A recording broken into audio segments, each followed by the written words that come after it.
সেই মহামানবটির মানবিকতার যে উৎকর্ষতা, যে মানবিক মন্ত্রে বিকৃত করেছিল সারা ভারতবর্ষকে, সারা পৃথিবীকে। জাতহীন, পাতহীন, ধর্মহীন, বর্ণহীন এক অসামান্য পৃথিবী নির্মাণে ব্রতী হয়েছিলেন চৈতন্যদেব। তার পরবর্তী যুগে ভারতবর্ষের বিভিন্ন সময়ে বিভিন্ন মহামানব এসেছেন সেই মানবতার বন্ধন থেকে তুলে ধরতে। আমরা পেয়েছিলাম আমাদেরই সেই অসামান্য আলোকবর্তিকা হাতে নিয়ে এগিয়ে চলা বিশ্বপুরুষ শ্রী রামকৃষ্ণকে। তিনি বলে গেলেন, যত মত তত পথ।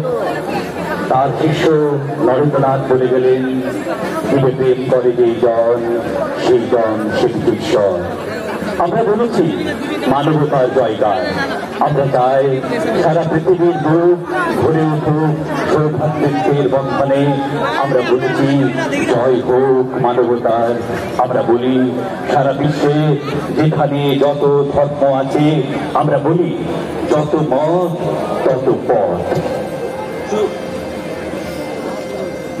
আমরা সেই মহামানবের মন্ত্র করে বলি, তং স্বাহা তং যোধা তং হীরকতারা সরাত্মিকা সুধা তমস্করীরিত্যক্তিকা মস্কস্তিকা জনৌকচ্চ বিশেষতা তমেব সন্দ্বামি তং হি সাবিত্রীজননিপরা।